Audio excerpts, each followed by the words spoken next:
Dear students, आज हम discuss करेंगे मैट्रिक्स मल्टीप्लिकेशन।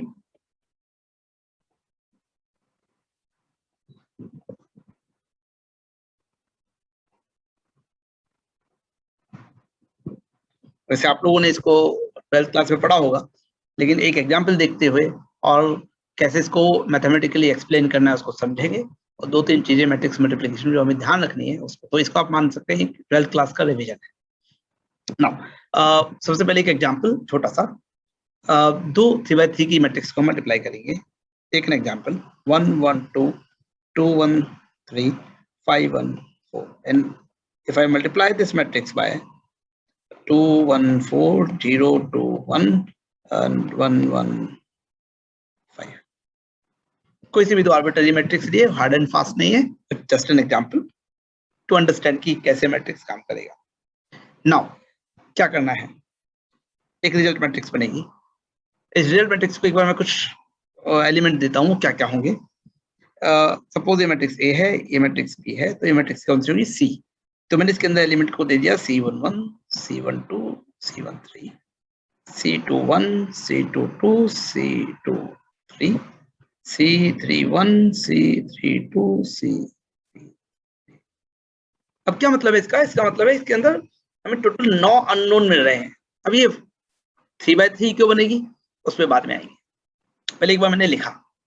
अब ये C11 क्या होगा, क्या निकलेगा वो हमें समझना है। C11 क्या होगा, C1 में आप ध्यान से देखिए तो C11 में पहला एलिमेंट है 1 और दूसरा एलिमेंट भी 1। तो पहला एलिमेंट है वो बता रहा है रो, सेकंड क्या बता रहा है, कॉलम। यानी इस मैट्रिक्स की पहली मैट्रिक्स का पहला रो दूसरी मैट्रिक्स के पहले कॉलम से, first row first column multiply होंगे। फर्स्ट कॉलम फर्स्ट रो नहीं होंगे, फर्स्ट रो फर्स्ट कॉलम। पहला रो क्या है 1 1 2, दूसरा इसका कॉलम क्या है 2 0 1।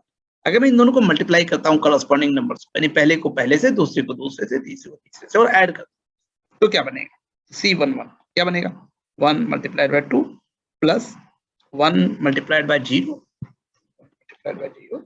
And 2 multiplied by 1। कैसे किया, this 1 multiplied by this 2, this 1 is multiplied by 0। पहला एलिमेंट पहला, दूसरा एलिमेंट दूसरे से, तीसरा एलिमेंट तीसरे से। तो मैं मल्टीप्लाई करके ऐड करूंगा तो क्या आएगा 2 प्लस 0 प्लस 2 4। अब ध्यान से देखिए C12 1 C1 1 means first row, 2 means second column। तो first row second column कैसे करेंगे, I'll multiply 1 by 1 plus 1 by 2 plus 2 by, क्या आएगा, and it will become 5।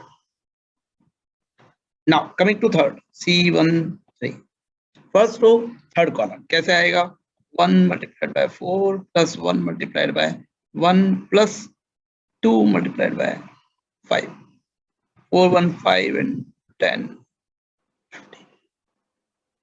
अगर मैं इस तरह से मल्टीप्लाई करता हूं तो मेरे पास पहली रो C11 C12 C13 तीनों आ चुके हैं। तो अगर मैं इसको लिखता हूं आगे तो क्या बनेगा, तो इट विल बिकम 4 5 15।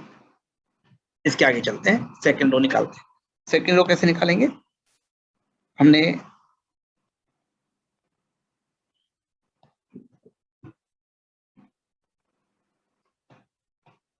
या अब हमने क्या किया, अब हमने इस सेकंड रो को फर्स्ट कॉलम से मल्टीप्लाई किया। तो देखिए 2 मल्टीप्लाइड बाय 2 कितना आएगा 4, 1 मल्टीप्लाइड बाय 0 क्या आएगा 0, 3 मल्टीप्लाइड बाय 1 क्या आएगा 3। हम दोनों को मल्टीप्लाई करेंगे तो क्या आएगा 4 प्लस 0 प्लस 3 7। इसी तरह से हम आगे भी करेंगे। तो अब जल्दी से मल्टीप्लाई करके मैट्रिक्स निकालते हैं। तो 2 into 1 2 1 2 2 4 and 3 7, again the same, again next 8 9 15, 8 and 1 9, 9 and 15 24। Similarly third row first column 10 plus 4 14, 5 and 2 7 and 4 11, 20 21 and then 41। ध्यान रखिए और प्रेजेंटेशन के लास्ट में एक क्वेश्चन रहेगा और उस क्वेश्चन का आंसर आपको देना है। इसी YouTube चैनल में नीचे के बॉक्स में दिमाग डालिएगा। ये आपके पास रिजल्ट आया और इसकी मैट्रिक्स का ऑर्डर क्या है? It is matrix what? 3x3 order. Now ये 3x3 ऑर्डर मैट्रिक्स क्यों आया? ये बहुत इंपॉर्टेंट है समझ, कैसे आया? So if I do this, you see earlier matrix we multiplied matrix A 3 3. It means what? Let me write in a different way. If sorry, so it was a matrix what? I will say Aij of 3x3 order matrix. It was 3x3 order matrix. Let us see. It was a 3x3 order matrix. What we have done? We said it's a 3x3 matrix. Now B. Now let me write some other thing. What is Bij? I'd say 3 by. Ultimately, what we got? We got Cij and 3 by. Now try to understand what we are doing. Now I'm coming to an example. Suppose I have 1, 2, 3, 4, 5, 6, 7, 8, 9, any arbitrary matrix that I've got. Now, if you see this, पहला रो दूसरे के column से multiply होगा, दूसरा row multiply होगा, तीसरा row multiply होगा। इसका ऑर्डर क्या है? तो अगर मुझे इन तीनों रो से पहला रो बनाना है तो इन तीनों रोज को मल्टीप्लाई करने के लिए कम से कम एक कॉलम चाहिए, और उस कॉलम में कितने एलिमेंट चाहिए? 3। फॉर एग्जाम्पल अगर मान लीजिए मैंने इसमें लिखा 1 1 1, will it not be okay? Yes, it is okay, because ये पहला रो इस पहले कॉलम से मल्टीप्लाई हो सकता है, ये दूसरा रो इस पहले कॉलम से मल्टीप्लाई हो सकता है, ये तीसरा रो इस पहले कॉलम से मल्टीप्लाई हो सकता है। मान लीजिए ये 1 नहीं होता, तो क्या मल्टीप्लिकेशन पूरा कर सकते थे? नहीं। इसका मतलब कम से कम 3 रो होना इसमें जरूरी है। इसका एक और मायने क्या हुआ? इसका मतलब ये है कि जितनी रो इसके अंदर है,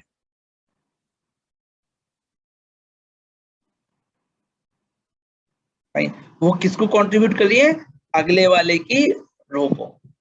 इसके अंदर जो कॉलम है वो किसको रिप्रेजेंट कर रहे हैं? अगले वाले के कॉलम को। तो अगर मैं इसका रिजल्टेंट देखूंगा तो इसका रो इस कॉलम के साथ पहला एलिमेंट देगा, पहला रो पहला कॉलम। इसका दूसरा रो इसका दूसरा इसी कॉलम का एलिमेंट देगा, दूसरा रो पहला कॉलम। इसका तीसरा रो कौन सा कॉलम देगा? 1। क्या हम इसमें C12 ला सकते हैं? नहीं, क्योंकि सेकंड कॉलम नहीं है, बट मल्टीप्लाई कर सकते हैं। तो मेरे पास क्या ऑर्डर बना? अगर मैंने इसको कहा 1 bye, so the order of this is what? 3 by 1. And if I'm multiplying it, what I'm getting is 3 by. तो इसका नंबर ऑफ रो और इसका नंबर ऑफ कॉलम मिलकर क्या बनाता है? इसका ऑर्डर। और इसीलिए पेशनली मैट्रिक्स में 3/3 को 3/3 से मल्टीप्लाई किया था, 3/3 का मैट्रिक्स। तो हम कैसे कहते हैं? हम कहते हैं if I multiply Aij m by n, and if I multiply this matrix, sorry, it was a mistake here. I was multiplying it. I did it cross. And if I multiply this by Bij n by k, some other column can be. It is not necessary it will be n by m. It can be n by k. Like in this case, it's a 3 by 1. So the resultant matrix आएगा, वो क्या आएगा? Cij m by k, Cij m by k। यानी कि अगर मैं एक matrix के नंबर ऑफ रोज लेता हूं, दूसरे मैट्रिक्स के नंबर ऑफ कॉलम लेता हूं, तो वो मिलकर एक ऑर्डर बनाएंगे रिजल्टेंट मैट्रिक्स में। और इसीलिए जो ध्यान देने की बात है वो ये है कि इसके नंबर ऑफ कॉलम और इसके नंबर ऑफ रोज दोनों क्या होने चाहिए? बराबर। उसके बिना मैं मल्टीप्लाई नहीं कर सकता। मेरी बातों को सुनना नहीं होगी। इसीलिए मैं कहता हूं कि हमेशा ए बी मल्टीप्लाई हो सकते हैं, जरूरी नहीं है कि वो बी ए दोनों बराबर हो, ये जरूरी नहीं है। क्यों जरूरी नहीं है? अब वैसे तो आप कहेंगे सर ये क्या बता कर रहे हो, अगर मान लीजिए मैं 2 और 3 को मल्टीप्लाई करता हूं तो 3/2 के बराबर होता है। लेकिन इस केस में ऐसा क्यों नहीं है? क्योंकि matrix is the arrangement of numbers, matrix is not a number, matrix is the arrangement of numbers, array of numbers, array of objects. So don't ever misconsider or confuse yourself between a matrix and a number. Matrix is never a number. Matrix is just an arrangement, array of numbers. तो इसीलिए दोनों को जब मैं दोनों को multiply करता हूं उसको नंबर से कंफ्यूज नहीं करना। It is not arithmetic, it is a matrix algebra. तो अगर मैं ए बी और बी ए करता हूं किस केस में होंगे? जब दोनों की ऑर्डर सेम हो, then I can multiply, still both are not same. So can I multiply 3/3, 3/1? Can I do reverse order? Not possible, क्योंकि उस केस में मुझे 3/1 को किससे मल्टीप्लाई करना पड़ेगा?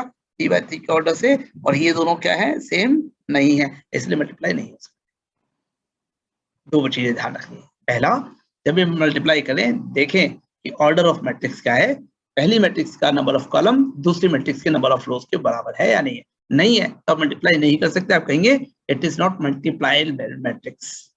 Therefore, we say matrix multiplication is not commutative. Not commutative. It can never be commutative. अब एक क्वेश्चन लास्ट में छोड़ता हूं, उसका जवाब आपको देना है। तो यह है कि एक कॉलम वेक्टर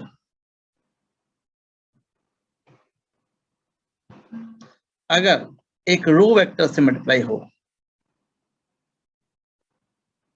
एक कॉलम वेक्टर अगर एक रो वेक्टर से मल्टीप्लाई हो, एक एग्जांपल दे देता हूं। कॉलम वेक्टर का मतलब, अगर मान लीजिए इसके अंदर जो कॉलम है, तो वो कॉलम वेक्टर के अंदर रो नंबर ऑफ रोज जो हैं वो कितनी है? 3 नंबर ऑफ रोज है।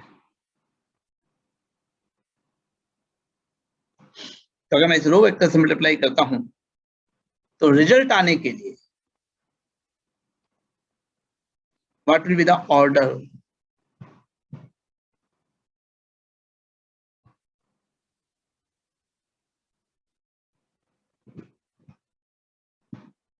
of row vector? What will be the order of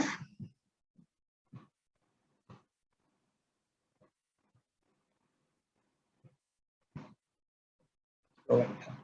और it is also possible कि वो रो वेक्टर जो है ये दोनों मल्टीप्लाई नहीं भी हो, मुझे नहीं पता।